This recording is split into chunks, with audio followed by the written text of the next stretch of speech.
Good afternoon and welcome to another in our edition of TalkSports, our weekend sports program, where we speak to the movers and shakers of sports, the sportsmen, sportswomen, administrators, coaches, just about everyone who involved in sports directly or indirectly. As indicated, we have our special guest this afternoon.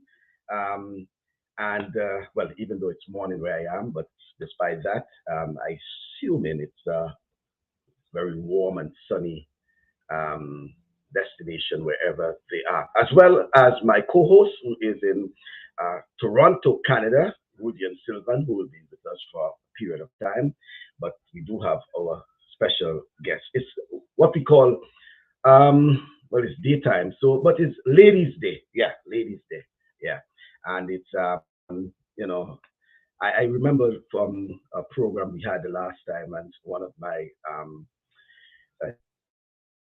callers asked, where are the ladies? You know, it's time to have the ladies dominated.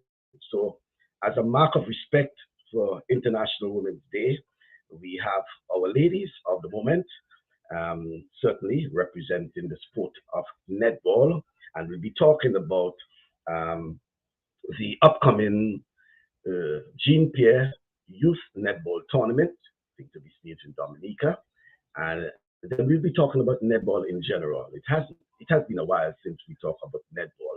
Kathy Harper-Hall has been our last guest speaking specifically on netball, and she will join us as well as Nisha Craigwell and Mrs. Loreen Bannis-Roberts. So they will speak to us on the issue of netball.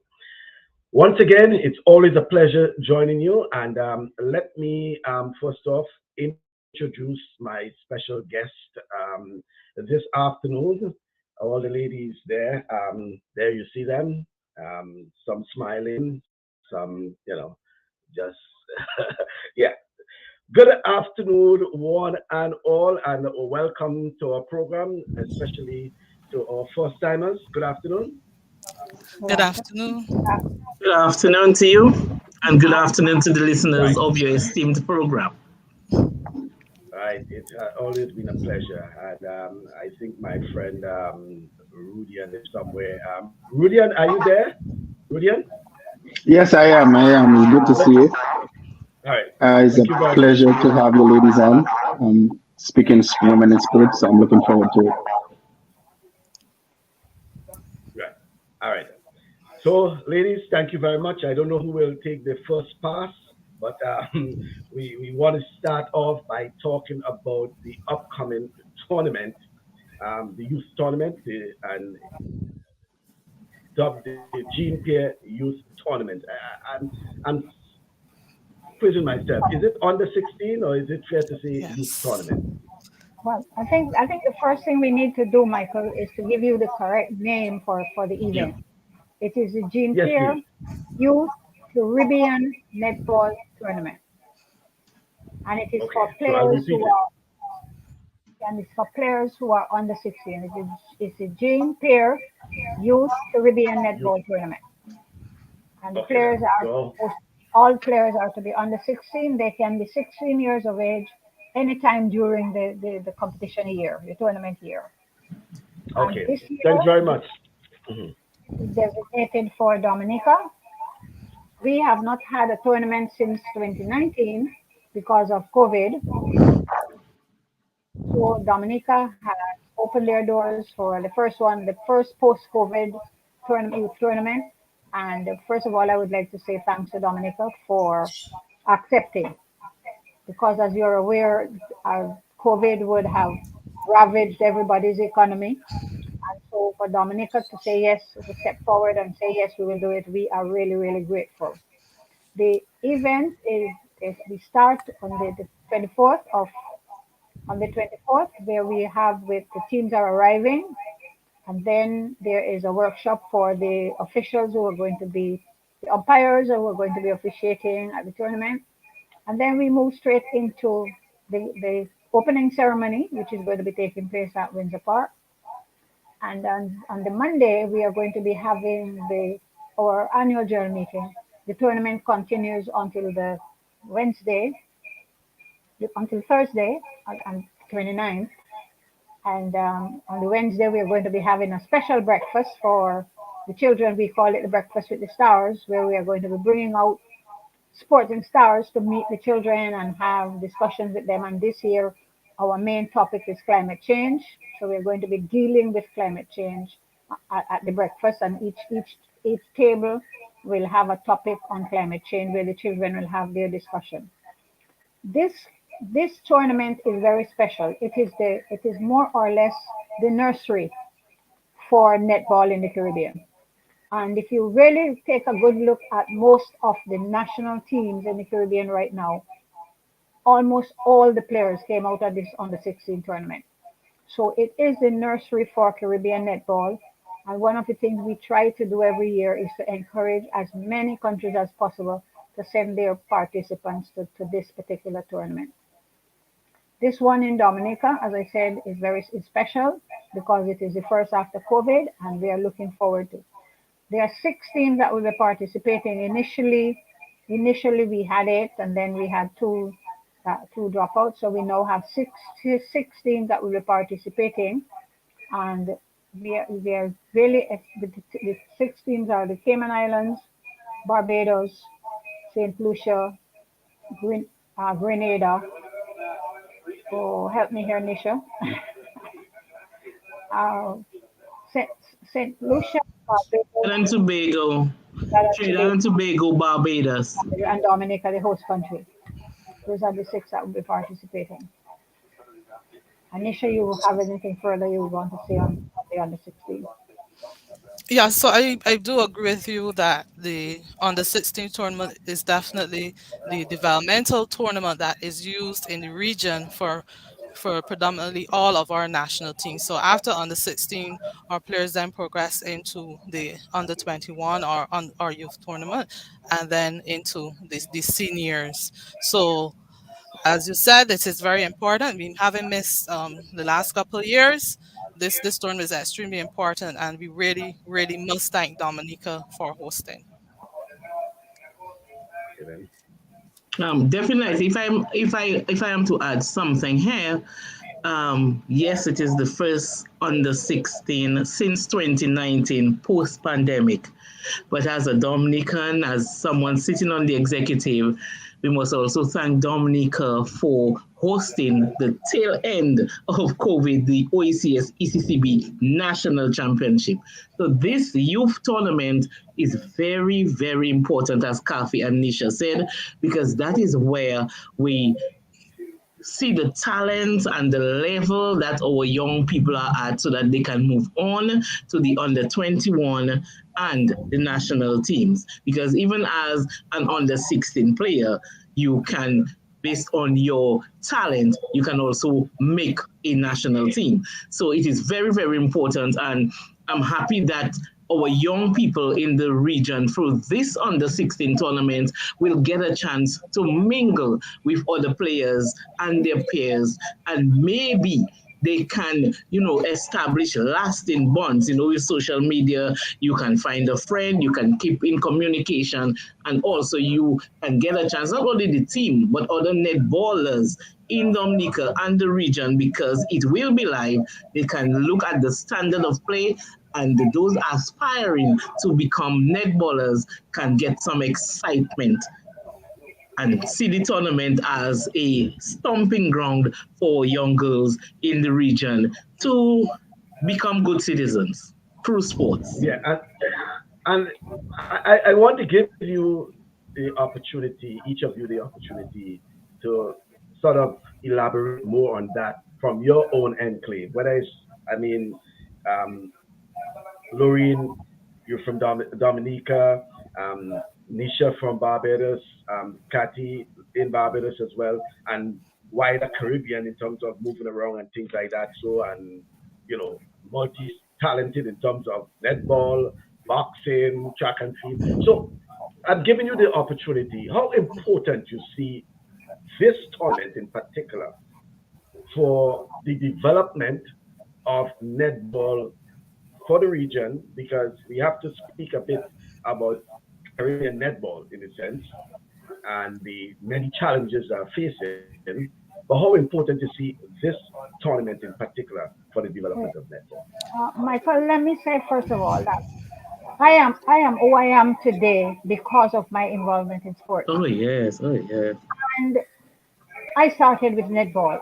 I was a track and field athlete as a young girl coming up, as a school girl, as a university student, as a teacher training college. I was an athlete. But then I just used to run. But from the point of view of being involved, I was never a netball player above playing for my high school and my college. But netball is what took me into sport administration, and netball is netball in administration is where I grew as an administrator, so that I could transfer it to other sports. And I'm saying that this is an opportunity that this sport is providing for our young people. If you get to a point where you can't play anymore, there you can always be a netball umpire. If you choose Mm-hmm. to be an umpire, you can reach the international level because you can Yes. reach up to IUA. If you choose to coach, you can reach a point where you become the national coach for your own country. If you're an administrator, you can reach a point where you can be the president or executive member. You can even end up at international level on on the international executive committee.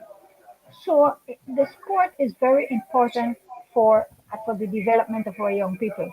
And I think one of the things that we do in netball at this same breakfast with the stars, this is where we start to identify our young leaders. Mm-hmm. Yeah. When they do the breakfast and they have their discussion at their tables, one of the things they have to do is to summarize the discussion that they have and stand up and make a presentation to everybody in the room about what transpired at their table. So each table has to choose a leader.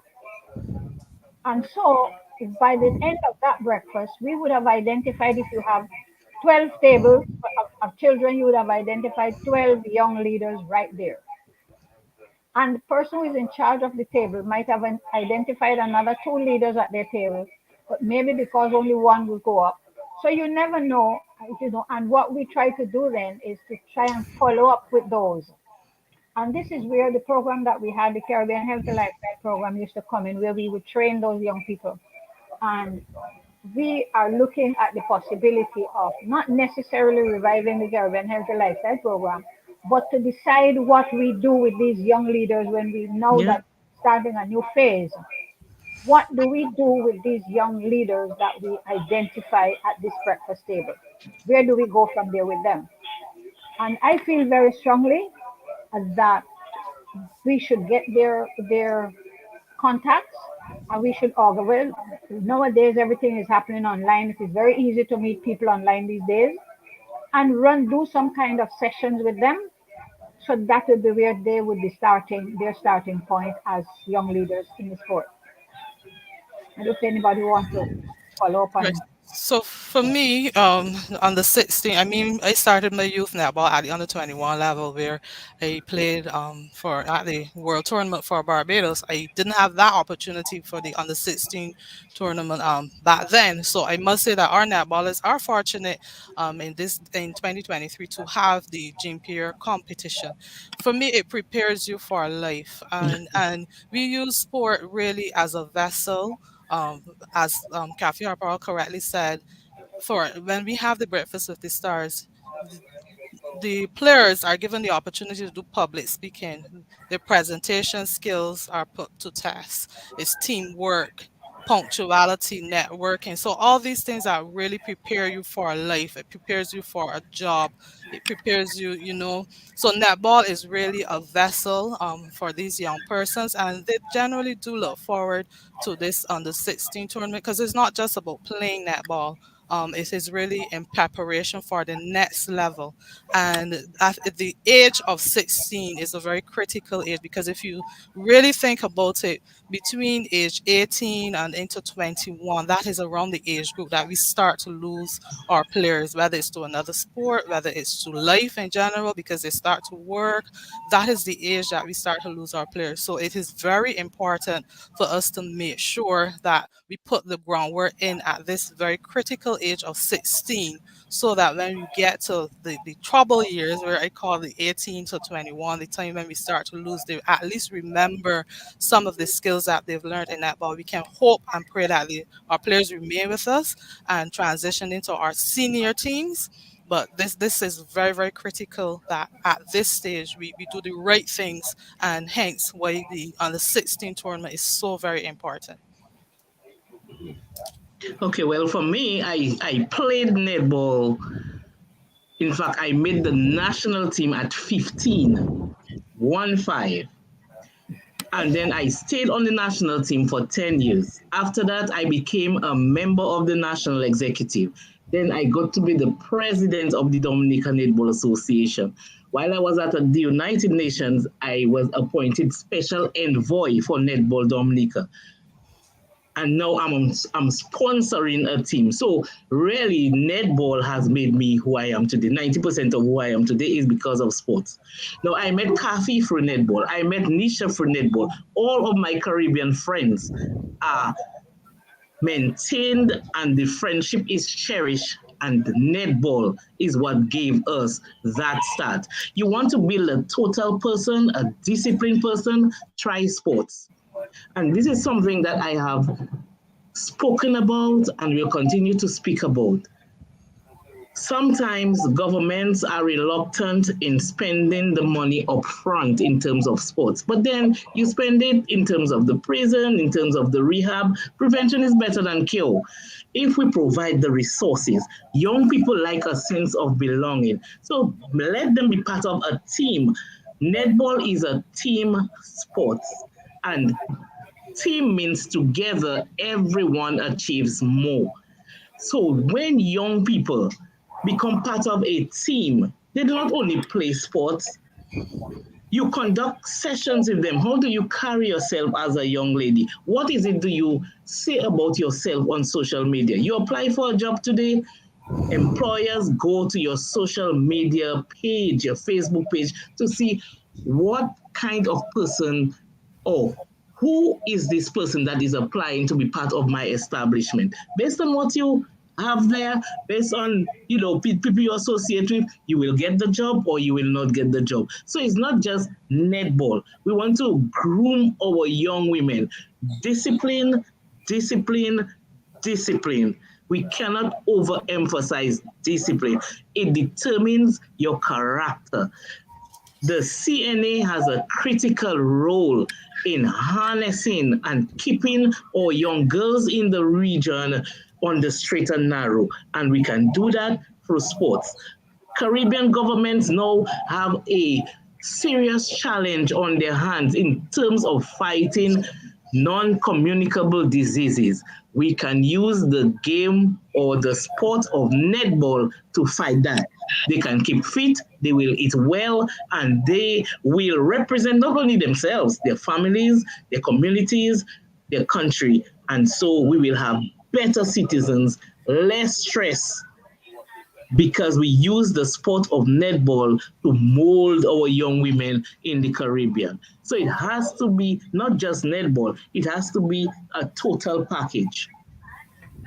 I want to make And this is what CNA is doing. CAFE in particular has been at it. The seminars are important. We have the tool now. Right now, on the social media platform, you can have a program and all of the Caribbean is tuned in at the same time. So we have to safeguard our young women. We want our young women in the region through netball to be better, productive citizens. Michael, I want to make 2 points on what Loreen just said. One of them is when she talks about the non-communicable diseases and the prevention and so on. To point out that netball is primarily a women's sport in the Caribbean. Not necessarily that it is only for women, but we don't have a lot of men in the Caribbean playing netball. It is the women. It is the women who look after the household. It is the women who take care of the men. It is the women who take care of the children. That's right. So it is the women who need to know what to do or not to do. So when we work on our netballers from that perspective, we are protecting the society using the women in the region. My other point was talking about the lasting friendships. And Loreen made a point about who she met us through netball. Of course, Loreen, I met Loreen when she was a girl. I have known her since she was a 15-year-old playing netball. But one of the things I want to point out is at the moment, all the players who played netball for the West Indies team over the years, we no longer have a West Indies netball team, but we used to. All those players, a year ago, we decided to bring them together. COVID decided we should find a way to bring them together. Mm-hmm. So we brought them together, and it was like over 100 and something of them that we brought together in a reunion. And they have decided that they are keeping this going. And it is amazing. Every morning you wake up to find that these players, no matter where they are, some are in the United States, some are in Jamaica, they're in Trinidad, they're in Grenada, they're in China, they're in Japan, wherever they are, that they are still communicating with each other. And they have formed a bond, Yeah. lasting bond. A lot of them are doing extremely well across the world, and it is through netball. And they are always saying that netball is who brought them where they are. I'm Yeah. sure some of them are listening to us right now because I made sure that I put this link in their chat so that they could tune in if they wish to. So I am telling you, netball is one of the most powerful sports. It may not necessarily be the most popular as far as some people are concerned, but it is certainly among the most powerful because is where we empower our women, and it is our women, whether you want to accept it or not, it is our women who rule society, who make society work, make society move. Most of the teachers in the schools are women. Very few, very few male teachers. Most of the teachers are women. Most of the nurses are women. If you really go down the road, you will see who are the people who are in charge. And a lot of Yeah. them come up through the sport of netball. The netball. And I like the idea of which is true, the whole issue of the connection that netball has given. Because I know, Kathy, you can pick up the phone or whatever and Oh, call a yeah. Vida in Grenada, for example, and these are the sort of things. Just some two comments there, well, a couple of comments there. One has to do with someone is asking, what about a regional under 19 also? And that's Elvis Howard. And I think that is Dominica. We welcome this competition because we are lacking Caribbean competitions, especially smaller islands. Of course, Jamaica can afford to go to South Africa or Australia, but it's probably it will take a lot of resources for Barbados or Dominica, Grenada, to go on a tour to England or these sort of things, except probably the Commonwealth Games. So these 2 points I want to put in context: the regional under 19 and the need for these sort of competitions in the region, especially for the smaller islands. Just to say, for the CNA, Caribbean Netball Association, would embrace every opportunity to host additional competitions. The challenge that we have is sponsorship, and regional travel is too expensive. But as an organization, it is our thinking that we should play more netball. And there is absolutely no reason why we shouldn't. But when you have to take a team and go to Barbados or even go to Trinidad, it is just too costly. So we have to find a way to make inter-regional travel less expensive. And we need more competition because that's how we're going to improve our world rankings, by playing more games. So we as an association would welcome once the sponsors come on board, and maybe our airlines would give us the attractive discounts. our netballers are ready. As an association, we are ready. I'm sure Nisha has something to say about that. Yes, definitely. So because that's one of the areas that pains me the most. I remember I spoke about the trouble years, the 18-year age group, and it is very important that we do get our competitions up. And it's not just at the under 19 level, even in No, terms of our seniors. Our seniors should be playing netball in a regional competition annually, and that does not happen. no. So for us, it is just the expense of traveling. And let's use for instance, the UK as an example, where persons can hop on a train, Yeah, go and play a competition over the weekend, and they go back. It head helps with back. their ranking. It helps with the development. Mm-hmm. So for us, it is what is restrictive right now is the cost. What is restrictive is air travel, as you correctly said. And the other thing that I really want to speak about is facilities. With Yes, the exception of Barbados, Trinidad, and Jamaica, Jamaica. there are no indoor facilities in the region that meets the international standard. So for us to be playing, it is very costly to us to have our players out there playing on asphalt in Yeah, 2023. And yeah. when I say costly, I'm speaking in terms of injuries. Injuries. Yes, because ultimately, if our players continue to play for extended periods on the facilities that are not adequate, we run the risk of having our players injured, and sometimes at a very young age. So for us, we need to get our facilities up in the region where we can feel comfortable going to any island and know that we're playing on Yes, the right facilities, so that our players can also benefit from that. Additionally, it also gives us the Freeze him up, opportunity Nisha. to attract. It gives us the opportunity to attract teams from teams. other regions, That's because right. the other regions are not going to come here and play on asphalt. They're going to play on a wooden sprung floor only. So for us, we really need to work on making sure that our netballers are exposed to the best facilities, and that's the only way that we're going to develop. you know the other thing that I really want to get to is to speak about scholarships and to speak about professional contracts. We're losing our players because at the age of 18, that's the time that persons are looking to decide if they're going to go to university, if they're going to go to college. And as it is right now, netball is predominantly played in the Commonwealth, and a majority of our athletes go on scholarships in the US, where there is an opportunity to go and play whatever sport is available to them, and also benefit from free education or discounted education. Those opportunities are very few in the region right now for netballers. So even though we may have a netballer that we groom all the way to age 16, where they are good enough to represent their country, by the time they reach age 18, they have to make a life decision. They are obviously going to choose a decision that's in their best interest in terms of having an avenue to complete their associate degree or their degree, at a reduced rate. And that's where we lose our players, because they may choose another sport, volleyball, basketball, that gives them that opportunity. So what pathway are we putting in place in the region to ensure that we can keep our athletes and keep them until they get to the senior level? Okay.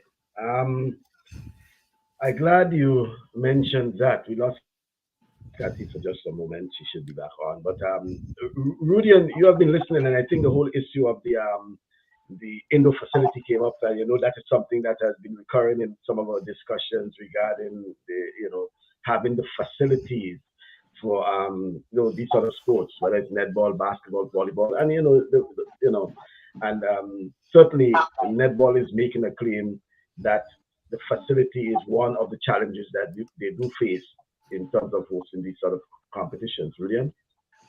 Yeah, most definitely, most definitely. I mean, when I listen to you ladies speaking, yeah, sometimes I would love to be in this meeting with you guys when you're having your meetings. It has to be interesting. There is so much that you guys, the mind that you guys have for these young ladies is so incredible. That you're not thinking about self, you're thinking about the future of the generation of young ladies in the Caribbean, and it's so happy to hear that. Certainly, there is so much that can be talked about. facility is the biggest issue in the Caribbean, and it's not only in some islands, including Jamaica. They even have their issues at facility in track and field, and they are the rising shine of the Caribbean for track and field. But they have the issues as well. Facility is definitely a big issue, and especially dealing with netball for many years, watching the ladies play and getting hurt on asphalt is just not fair to them It's not anymore. fair. Even for basketball, it's still not fair to them. Even going back to when I listened to, I believe Miss Roberts, when you speak, the social media, the connection that you guys will have with these young ladies, man, it's amazing what you guys are doing, because in future, these young ladies and then could be a coach. They can be an umpire one day. So you guys are opening that avenue for them, that there is something after netball. There's the opportunity for them. I do the same thing with my coaching. All my success in coaching came from me coaching female athletes, and yeah, coaching female athletes. And certainly, like I said, it's amazing when I talk to them about what you can do after. You finish with the sport. You can coach. You can continue into being better ambassadors. In the sport. So it's really, really good to hear that you guys are thinking about them and the things you can do. But I have a question. In terms of social media, do you guys have a network, maybe a netball Facebook or netball Instagram, and then even on Zoom as well, where you guys can have seminars, so you could just reach people across the Caribbean, and speak to young ladies and have them, the same avenue you guys are speaking about. Do you guys have that in the works? Yes, we definitely have social media pages, Instagram, Facebook. But let's just use the period. Let's use Barbados as an example, the one I know best. And where during the COVID lockdown, we did not just sit and be idle. We had online seminars for our peers, and there were life topics that we dealt with. We had persons who, we had an HR professional that did the do's and don'ts in terms of conducting yourself during an interview. We had some person speaking on mental health. So it's not just about netball. We use that period very wisely, and we had a whole series, on of sessions where we gave our young netballers the opportunity to learn stuff that would be very beneficial in life. So we don't only use social media in a negative way, as persons will say, but we definitely have been using social media for all of the positives that you can really think of. No, and that's very good. And one of the things too, you mentioned is the scholarship aspect. It is, track and field is the number one in the Caribbean for scholarship. Then you go to football or soccer, and that's it. The basketball is not as much. Volleyball is limited as well, and then there's not much for netball. When I listen to you guys, and I know, like I said, when you guys have your meeting, I'm pretty sure your meeting is intense. It's just the mind that is in those meetings. I'm pretty sure it's amazing. But the future, in terms of paying players, in terms of making a national team and being paid, that's something that you guys discuss, because then that could be an interest in them staying or them continue playing netball. And I know the finances part, because in most countries, netball is not on top of the sports administration. It's not. And netball don't have the funding as the other sports do have. And some of them is under a specific banner. FIFA have their own, and the Olympics have their own, and so forth, right? So what avenue you would like to see, or what avenue or discussion you guys have in terms of seeing players being paid? Yeah, so currently we do have some athletes who are from the region who are paid for netball, but as you correctly said, this is limited. And I can say clearly the persons from Jamaica, we have athletes also from Trinidad who are playing professionally in the various leagues in Australia, New Zealand, and also in the UK. But very limited. We would really like for that to be expanded. And so far, the criteria has been to be for our countries to be in the top 10 in the world, and then you were given a look in. When you go to Commonwealth and then you go to World Cup, it's at those international tournaments that you basically have scouts who are looking at players to go into these various leagues. But outside of that, I honestly believe that in the Caribbean, we have enough resources, we have enough talent where we can have our own paid tournament, our own professional tournament. There's no reason why we can't have a professional league in the Caribbean. And I am unfortunately, I really don't like to do comparisons to cricket, but unfortunately, if we look at T20, why is it that we can't have a professional league in netball? So my thing is that we need to get sponsors on board. As I said, the facilities on board, and then we can look at paying our players. Because if you look at the volleyball and basketball and stuff like that, those players who go on and play professionally, if you look at the percentage of those players who are netballers or who started playing netball, it's very high. We lose a lot of our players. So it's not that we don't have the talent here. We do have a huge talent field here in the Caribbean, but it's supposed to have the finances and the necessary resources to really get our professional league going in this part of the world. And just to add, our leaders, sports ministers, sports and governments need to place a sharper focus on netball, because what you're doing is empowering women. And we have a situation where we had to fight for players to get paid time off to go to represent their country. Now, another thing is that once you are a player and you've made the national team, you should be given paid time off. It is very hard on our players to work 8 to 4. Then you go to training from 4:30 to maybe 7. That player, once you have made the national team, if you're called for trials, these are the things that you're entitled to. Once you make the national team or you're selected on the national team, that player should be given time off to train. A player should not be at work 8 to 4 and then the mind has to rest. So the player should be given time off, paid time off. We have to take this thing seriously. And this is something I've not raised it yet with the CNA. As an executive body, we need to seek sponsorship and engage all of our Caribbean governments under one roof and we'll call it Women in Sports Development. Even if the focus is on netball, because I don't think they understand. They all need to hear the same thing in the same room at the same time. Nisha just raised an important thing that is lacking, and that is facilities. Every island in the Caribbean should have an indoor facility, proper indoor facility, and then you have your outside courts. But for games, you must have an indoor facility with wooden sprung floors.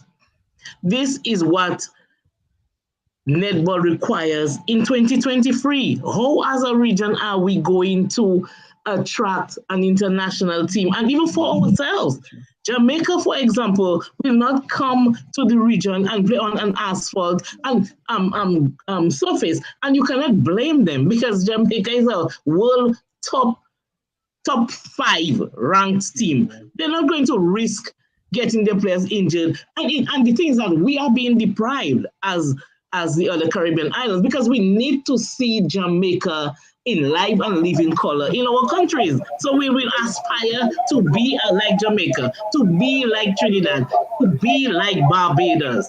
Our players are being deprived. So even from the policy level, we have to start taking this thing much more serious than we are doing now. Because when our teams go out there, it's Barbados, it's Jamaica, it's Grenada, it's Dominica at the World Games. So even the whole region gets the exposure. But when we start playing against each other at that level, everybody will get pulled up the ladder. We need more teams from the Caribbean in the World Top 20 teams. And So what about? So we need proper training, we need proper equipment, we need the coaches. We need Jamaica, Barbados has good coaches, but we cannot afford to pay these coaches. Jamaica has good coaches, they're not going to do it for free. So some corporate citizens should be sponsoring a coach to come to Dominica, to go to St. Lucia, to go to Grenada, because that's the only way we're going to improve. Now, when the coach comes, they not only train, they train other coaches. So one time, you improve the standard. So we have to be serious. And I'm hoping that CNA can organize a regional conference on women in sports, and all the islands should maybe send their ministers or even their prime ministers to be sitting at that conference and to hear from us, the practitioners. Right. So I'm glad you made that point, and probably Kathy might be able to speak a bit on that issue, because it has to do with probably a regional policy, whatever it is. It has to. Just as how we had the a few years ago cricket being on the talking point of CARICOM. Is it that you're asking that netball be included in terms of a general, you know, a general? And the thing is that if you're just broad day to sports, then the sports who are already advanced, they get the priority in terms of the hearing. Cricket is organized. It should be sports that women play with the focus on netball. CNA should lead that charge and call on the CARICOM leaders to come and hear from us, please, because we are doing a great job with the female gender in sports development. And when you have better women, you have better families, you have healthier families, you have richer communities, you have better countries, you have better citizens. They have to understand that. Right. The longest journey starts with the first step, right? You can hear me? Yes, you can hear you. The longest journey starts with the first step. And I am agreeing with Loreen 100%. And I think where we need to start, maybe those of us who are on the executive, start with our own Minister of Sport and try to see if we can get, if each of us can talk them in, because you know CARICOM has this COSAD, this department that they call COSAD, which is made up of certain ministers, and ministers of sports are part of that. If we can mobilize the ministers of sport, and I'm saying, okay, you have Dominica on the executive, you have Barbados on the executive, you have St. Lucia on the executive, you have Trinidad on the executive. If we can zero in on our own sports minister and see if we can talk them into, I don't know how much influence they have, but they should have some kind of influence with their prime ministers to see if and then we can also zero in on CANOC, the Caribbean Association of National Olympic Committees, to see if we can get their assistance, because I am fully in agreement with Loreen that we should have something. We will bring them together and talk to them with one voice. Let them understand that netball needs their attention, because I don't think that a lot of our governments think that netball need any more assistance than just providing a hard court here and a hard court in this community and a hard court in that community for people to go and run about. You know, their concept of the sport is just some women running up and down, playing to relieve stress. I'm not seeing it as a viable means of self-development, and not only development of yourself, but development of your country, your society. So Loreen, I'm behind you with that 100%. A point I wanted to make when we talked about earlier about the opportunities that are afforded to our netballers and the scholarships. I may be putting myself in trouble for saying this, but I think the United States of America need to fix their netball. And if they fix their netball would be doing so well in the United States. That's because that is where most of our scholarship winners go. That's where our volleyball scholars go, our netball scholars, our track and field scholars. When they get scholarship to the United States. And I'm talking about getting academic scholarship using their sport. So if netball is fixed in the United States, where the United States has one group of persons running netball, and it is recognized internationally that this is what it is, and do what needs to be done there, I am sure that you can get, just like how at one stage there was no football being played in the United States, none at all. Yes, And interesting all of on a sudden Facebook. football is the thing in the United States. So I'm saying that it can happen to netball too, but that is only because the United States as a country started off with bringing people into the United. I remember the days when our footballers and our young footballers and our football coaches used to go to the United States to go and teach them to play football. And I'm saying if something like that happens with netball through the Netball Association, then they can fix their situation there where they have one body running the sport there instead of two, and two that don't come together at all. Then I'm sure that that will open some doors for us in the Caribbean for our young people to get scholarships. All right. Okay. So it's Nisha, and before you come on, I wanted to comment too, but I want folks to all start thinking because um, I'm putting up the nice segue we're going on to now is why netball is losing girls to other sporting disciplines in the Caribbean. That would be our thought pattern now. But Nisha, I want you to come in to make your comment. Yeah, so the comment that I really wanted to make was in terms of the development of netball in the region. And let's just take a look at what's happened in Africa. About 12 years ago, I'm our, gonna say, our international body would sorry about have appointed a regional developmental officer in Africa. And as a result, there are 5 countries ranked in the top, I would say the top 20, top 15 within the region. So Uganda, South Africa, Malawi, Zimbabwe, which is who's new. And if you look at the world rankings, Namibia is right here about to step in on the world scene. If you look at our region, there is Jamaica, who's ranked number 4. There is Trinidad, who's ranked number 11. Barbados is at 14. And then St. Vincent and the Grenadines is at 17. And then we go down into Grenada, who's in, I believe they're around 20. 20. Yes, they're around 20. But on the flip side, we have the biggest region in the Caribbean. We have the biggest region as it relates to the international scene and who plays netball. So why is it then that we have the biggest region? We may not have the biggest pool of players, but we have the biggest region in terms of members. So our voice should really be the loudest as it relates to international netball. So for me, it is for us to really spend the time, the money, the resources on the biggest region, where we don't have to send our players away for them to do better, where we put resources right here in our region and develop. Look at the model that Jamaica has put in place of athletics. Jamaica don't send their athletes anywhere, to train. Jamaica has a vibrant program in terms of athletics where they invest in their athletes. They stay at home. We have our top athlete in Barbados, Sade Williams, who is training in Jamaica. She didn't go to the US for scholarship or anything. She's in Jamaica. And the results is she is our top female athlete right now in Barbados. So my point is we have the talent here. Let us invest in our people, get our resources up, get our facilities up in this region so that we can do better on the international scene.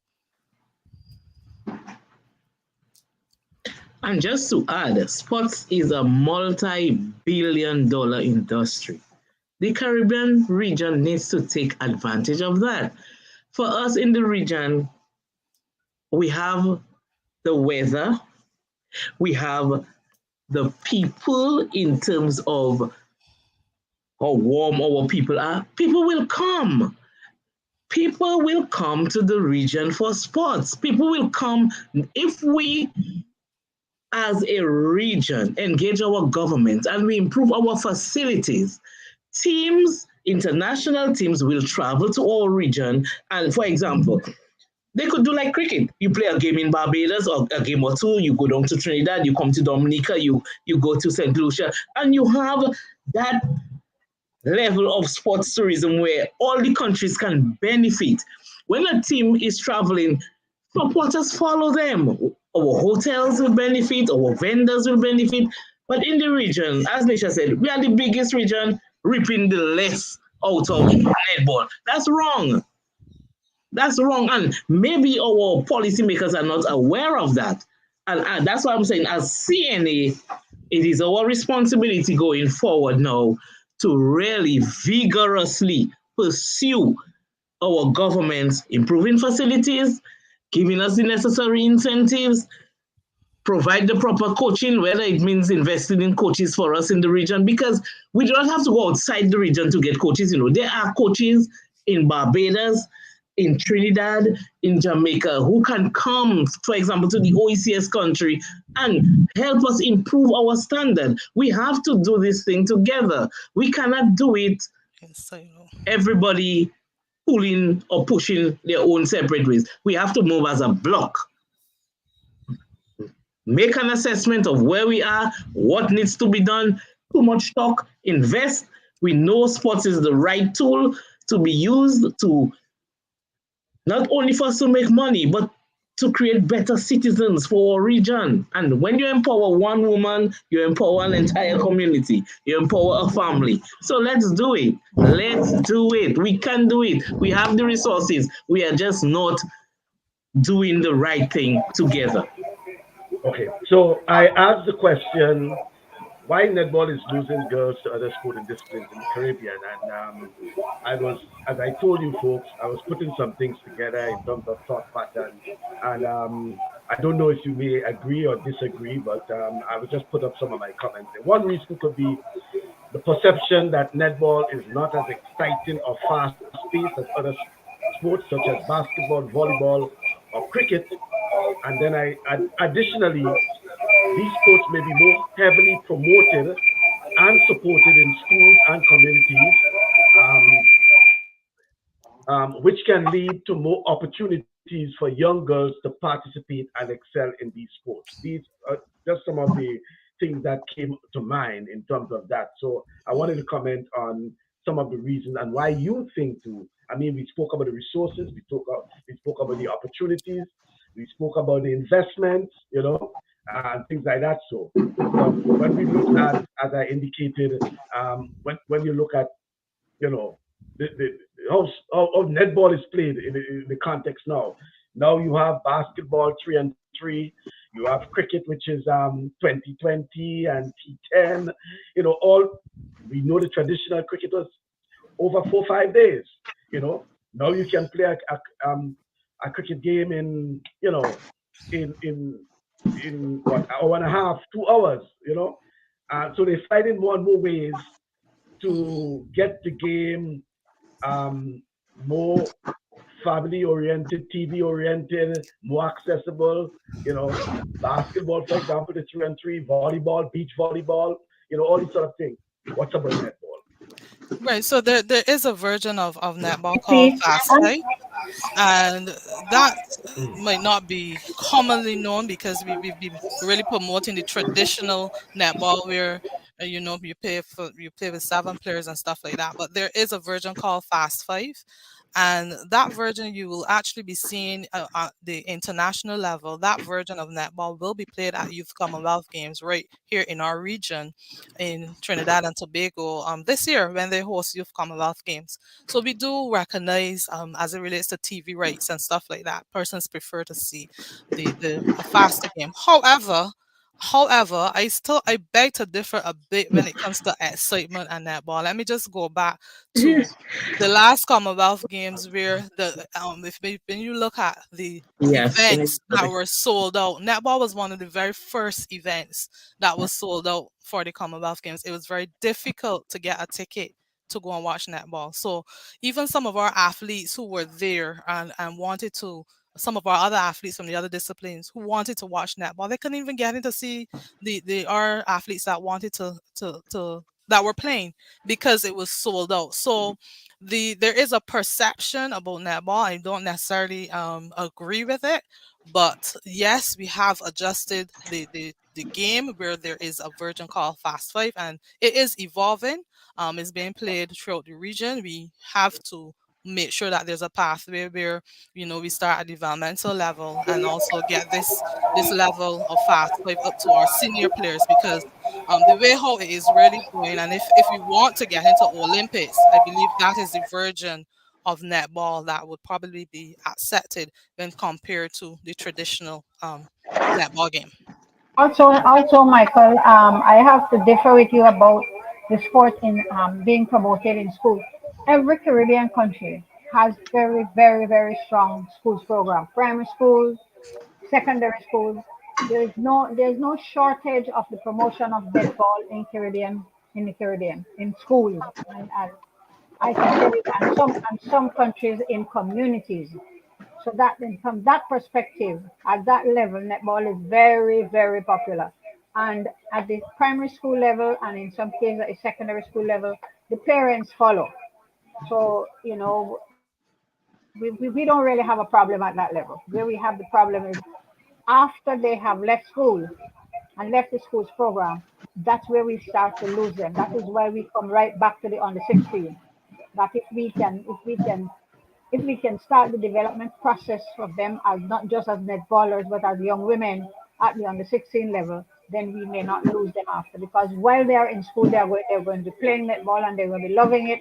And even some of the ones who do track and field right now, for instance, in some countries they cannot do netball and track and field at the same during the same school term, because a lot of the netballers are track and field athletes as well. So, the perception that it is not being promoted in schools and communities and so on is that one is not there. If I am Okay. to add quickly, netball is an exciting sport. If you notice, cricket adjusted their 5-day version to the 2020 because people want a result at the end of a game or a session. So really they've adjusted to what netball is now. So netball as is exciting. You come to a game, you see two teams, you get a result at the end of an hour and a half, which is what people want. So netball as is exciting. I think 7 players where you can get a chance to bring in different players at various intervals is exciting. What the public wants is a result at the end of the game, and this is what netball provides. So as is, netball is A1. Other sports Yeah. adjust to our netball formula, where at the end of a session, you pay a gate entrance fee, you come in, you sit for an hour and a half, and you know, okay, Barbados beat so and so, Dominica beat so and so. That's what you want. At the end of that hour and a half, you have a winner, and that is what netball provides. I think if Um, we fix the rules too, because I think we have too many whistles. Quite frankly, I think we have too many whistles in the sport, and we Yeah, probably need to adjust the rules so that the whistles rules. don't have to go so often. And because every time there's a whistle, there's a stoppage. Even if it's for a couple seconds, there's a stoppage. So maybe it, it, maybe be- another way because of. it is a contact sport, right? Well, Yes, Yes. it is. They used to say it is no contact, but it is no it longer no is. contact. It It is is a a contact contact sport. sport. Yes, It the is a answer is contact Yeah. sport yes. now. It is a Yes. contact sport. Um, Someone is also suggesting whether or not, like probably track and field, and I mean, there will be a lot of comparisons. But when you look at track and field and probably cricket and even which other sport, football these days, in terms of the administrative aspect of it, it's almost a full-time job. Whereas netball, the folks are basically volunteering their time, Volunteers. Yes. Yes. So Yes. could that be a reason why at that Um, level? what I can say is that netball is also a full-time job. However, It it is. is being done by volunteers. So I mean, just recently I was in an interview and the employer was asking me, "You're not paid?" I was like, "No, I'm not paid." And she asked me the same question like 10 times. "You're not paid?" Yes, but the thing is that we've been doing this for so many years for the love of the sport, but Love. that does not discount the fact that the amount of hours that we put into this sport, it is definitely a full-time job being done by volunteers. That's the only way that I can describe it, because it's no less hours than cricket, it's no less hours than football. And I beg to differ, because the passion that we have for this sport is what has been keeping us. Nothing to do with finances, nothing to do with the time factor. It is strictly for the love of the sport that we've kept going. Mhm. What about the whole issue of the gender stereotypes? I was coming up with my reasons again, and one of it I put is that there may be societal and cultural factors that discourage girls from participating in netball, such as gender stereotypes that associate netball with femininity and the lack of the physicality, while other sports are seen as more masculine and competitive. And if you look at netball again at the international level, I beg to differ. To me, it's a very physical game. It has really evolved over the years, so that's why we are no longer considered a a we're now considered a contact sport. But before, if you look at the playing rules, you will see that netball is not a contact sport. But the game and the game has really evolved where the rules have been changed to allow for a bit more physicality, Yep. as you've called it. So any person that is referring to netball as a non-physical sport really needs to look at us at the international level to see what is really out there. Yeah. When I look at people like FIDA and others, it has to be, it has to be a physical. Bannis-Roberts, who is a You past going president close? of the Grenada Netball Association, said netball is a full-time job. So true, just for the love of the sport. And our Yeah. good friend Carol Beckford in Jamaica, sports ministers in the region need a clearly defined policy. And I That's think this is correct. something we were talking about there. Okay. They really need, and clearly defined, meaning that something that also includes, and the important points you raised, Loreen, regarding the importance of the sport of netball to the development of even our young girls in the region. Yeah, this Carol Beckford from Jamaica, who is now saying that sports ministers in the region need a clearly defined policy, and that's what we were talking about before. Mm-hmm. Hmm. Yeah, we Yeah, it really is. do need. We really do need Yeah, we all need to sing from the same hymn sheet, and if everybody understand the vision and the path that we are laying out for sports for women in the Caribbean region, I think that would make it easier. We cannot have one government understanding or few understand and some don't understand, and who's being don't want to understand. yeah, who's being negatively impacted? It's your citizens. So we all have to be exposed to a policy and implement the policy and give the CNA some teeth. Some governments need to give the CNA some level of authority and responsibility. Invest in CNA. Have a fund. Every year, each government contribute X amount to that CNA fund and let us administrators help you, the government, to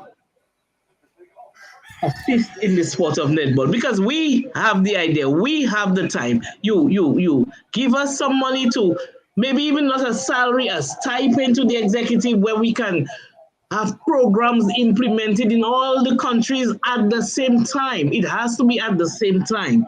So governments should agree to give a subvention to the CNA because our role is critical. Um, yeah, and then how do we go now at, we have to start addressing the challenges that you folks face. And certainly it has to do with, we talk about the resources, we talk about the infrastructure, these sort of things. But I'm looking at, in terms of my notes, addressing these challenges. It is important for netball associations and organizations to work on improving The the visibility and yes. promotion of the sport, developing better infrastructure and resources, and also challenging gender stereotypes and biases that may discourage girls from participating. Quite a number of challenges for you folks. So as we get ready to wrap up our program, how do you think we can really address those issues? A lot of things were mentioned, but in going forward, at the level of the CNA, first vice president, second vice president, special advisor, what what do you think is the game plan for the CNA in going forward? Well, the CNA has its vision and its mission clearly stated. We need to move to the next level, and that is to engage our governments at that level and look at implementing a policy. As I said, look at governments assisting the CNA because the CNA has a very vital role to play.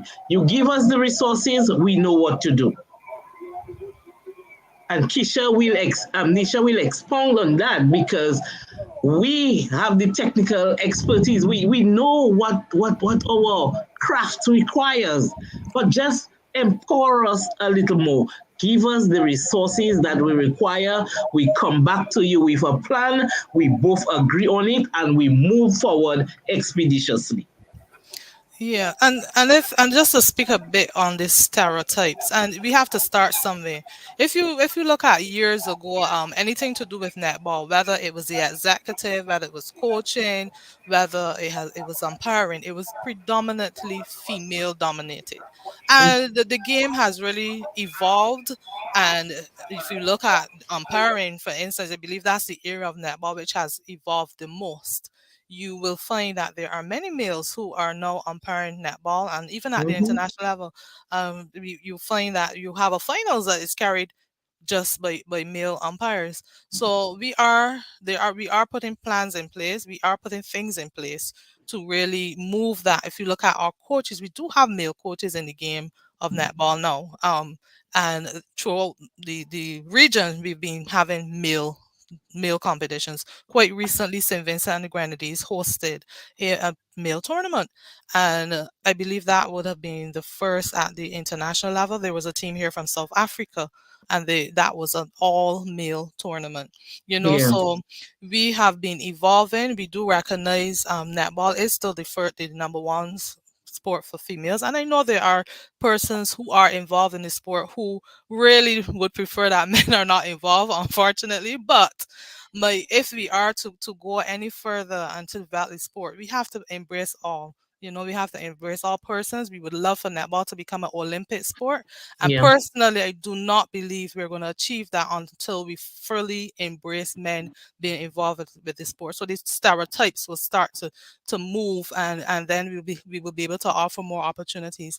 It pains me every time I see our Olympic Association send a course out to ask members to apply. But there's a little clause that says for Olympic sports, and that does not include netball. So already there's a barrier that we need to move so that we can benefit from all the resources that are available for us in this region. Kathy, before you come on, there are a couple comments. One says the game plan should be have more discussions to raise awareness of the netball movement. When you educate, you will have more people on board because they will see the importance.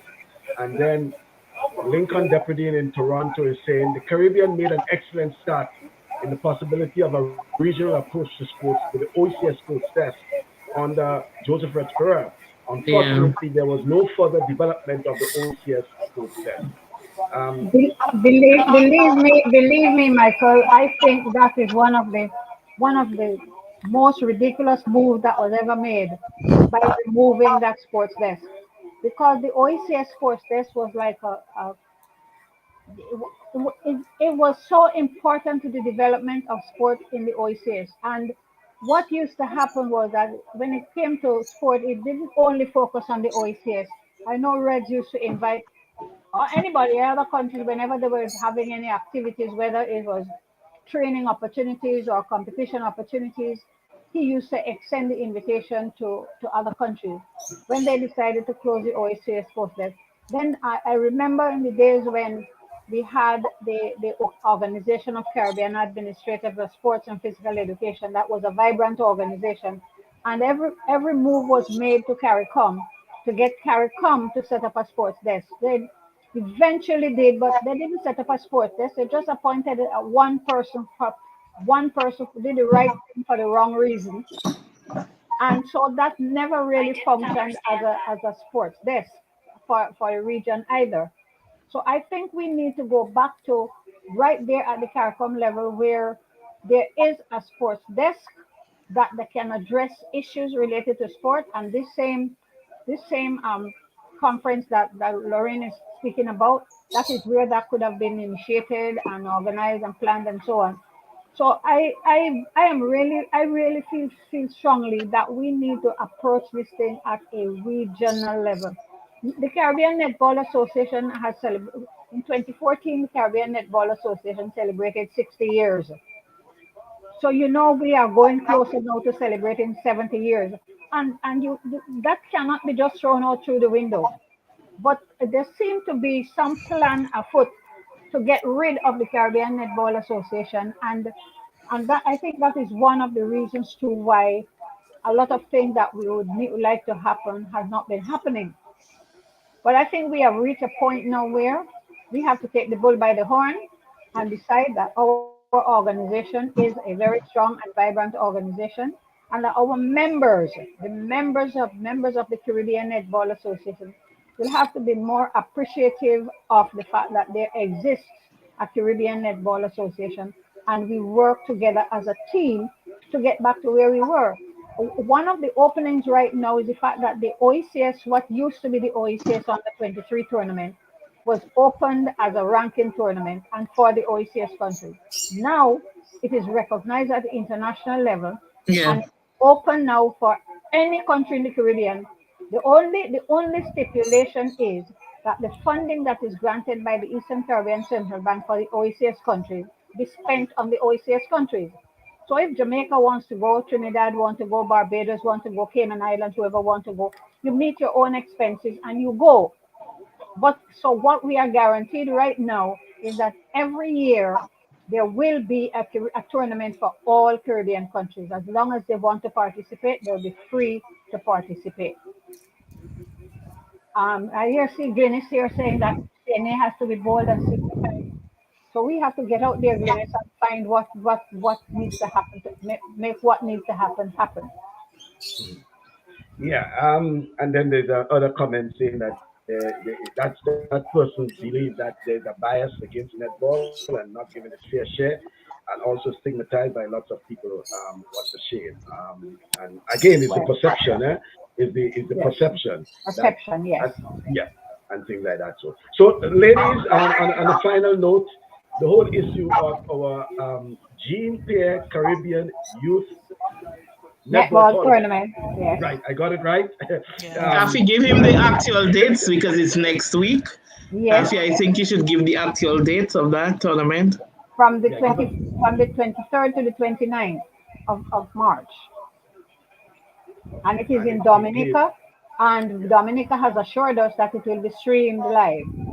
Yes, Okay.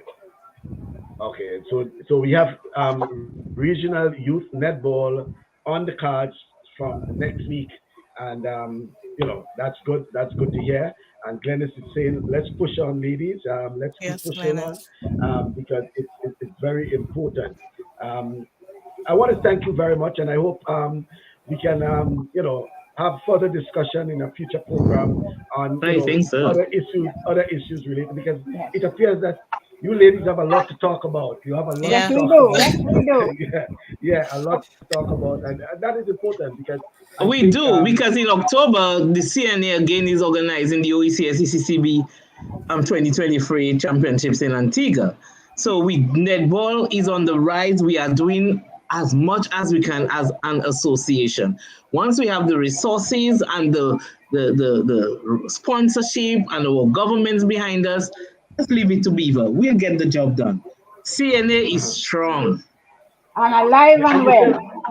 and you said that netball is also on the cards for the The Commonwealth Youth Games OECS, in Trinidad. that's right. No, Yes. whatever the That's Yes. right. Commonwealth Youth Games, right? Yes. And And CAC Games. also there are teams, qualified teams. I think it's Barbados, Trinidad, and Jamaica. The World Games 2023 in South Africa in South August Africa, this year. right? Yes, And then we also had netball as part of the inaugural Caribbean Games last year. Yes. Yes. In the yes. K-Not games, we And did. now in El The Salvador, we are going to the CSE Games. CSC games this year. So netball in South Netball is on the America. move. And the Yes. teams It's are on the having move. It's on the move. And we have a very strong executive in the Caribbean. Very strong. Energized with the ideas. We are enthusiastic. We just need that extra support.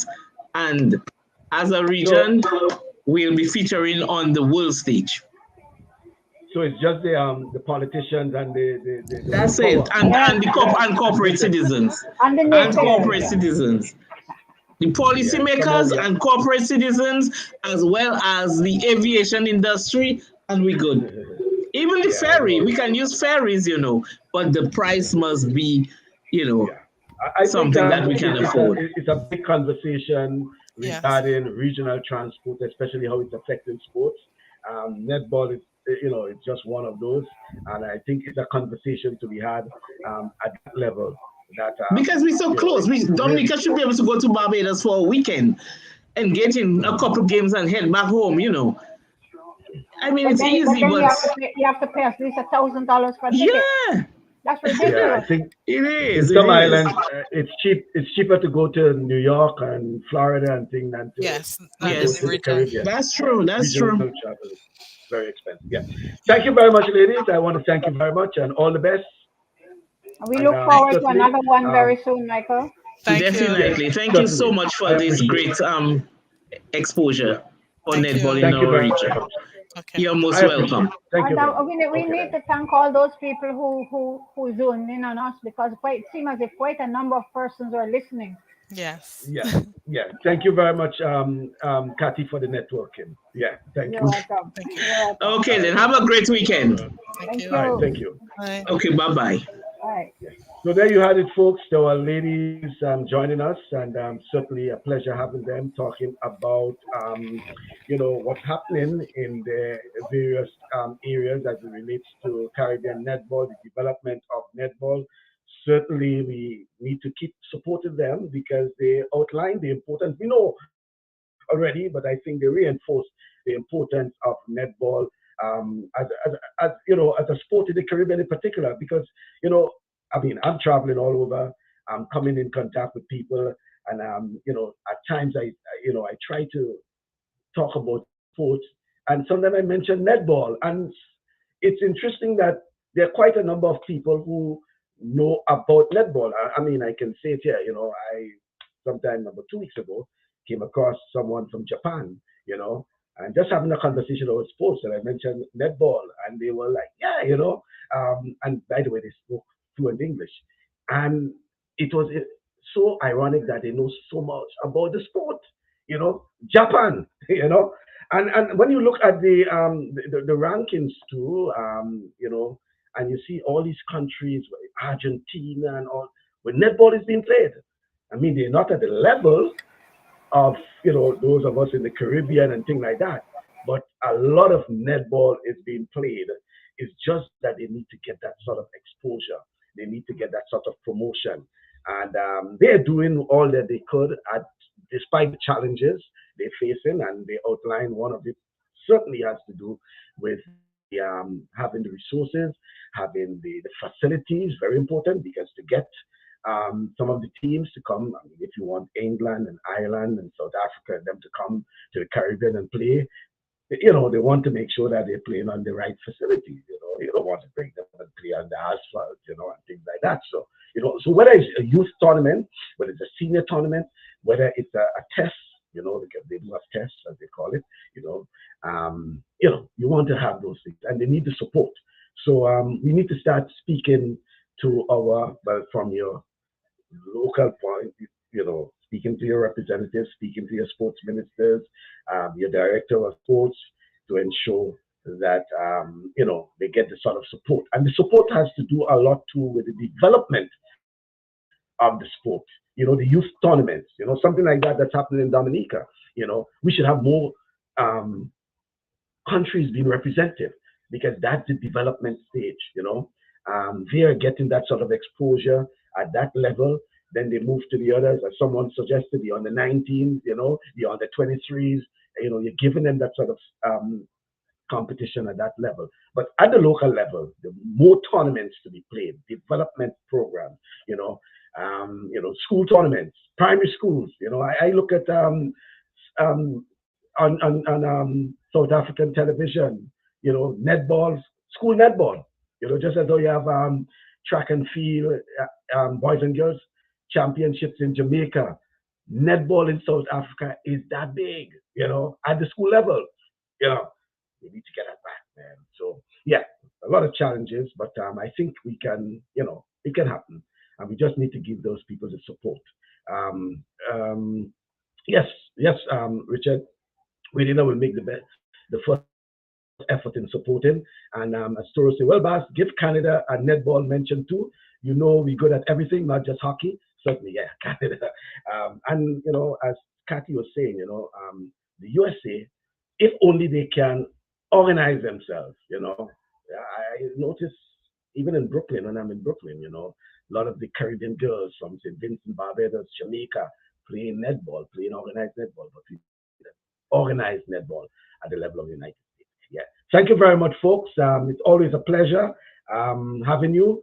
Next week, God's willing, we'll be talking intercall, that's Intersecondary Schools Athletics Championships in Grenada. We'll have some technical officials, and then the following week we go back regional because we have to go into the Caribbean games and all these sort of things. And as indicated, at some point we'll have the netballers back again because they'll be talking more.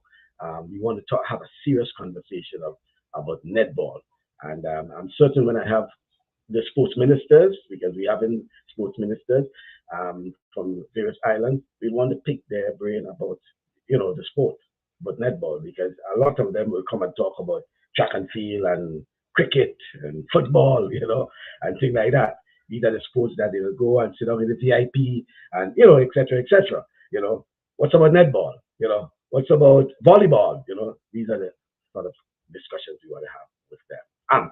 Thank you very much, folks, once again, and it's a pleasure, and I hope to be with you come next week, God's willing, when we'll talk some more on this time of the track and field, the intersecondary schools championships, athletics championships in Grenada. Until then, do have yourself a pleasant